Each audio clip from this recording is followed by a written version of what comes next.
And then the second one, which I think is actually what's your objective in life.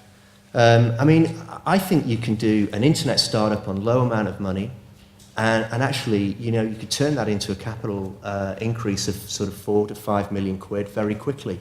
You might hit lucky and be able to get to the $500 million. I don't think you can do a semiconductor startup without investing 80, 90, $100 million.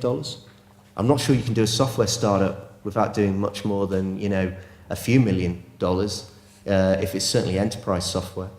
And certainly other hardware companies, you know, if you want to be in the plastic logics, I think they're going to need $250 million before they succeed.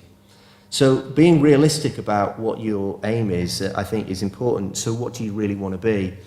So have you got real defensibility and competitive advantage? VCs always talk about disruptive versus the mousetrap. So, you know, and I think it's easy to say what's a disruptive technology after in hindsight. We can all do it. But actually, I think it's really hard to know and assess. You know, business models themselves can be disruptive. I think, you know, Google was not the first search engine. I think it was about search engine number 6 on the market. It had a disruptive business model. It had a disruptive proposition. I'm not sure I would have invested in it at the time. It wouldn't have looked that disruptive at the time to me. You know, maybe that's why I've headed towards the capital-intensive world. But, you know, clearly some people, smart people, know what is disruptive, what isn't.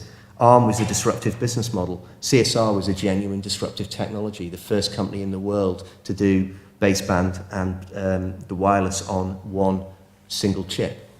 And if you haven't got a disruptive business, I just wouldn't bother, to be honest with you. And if you think you have, I'd go and validate it. So the best startup I know here locally was Active Hotels.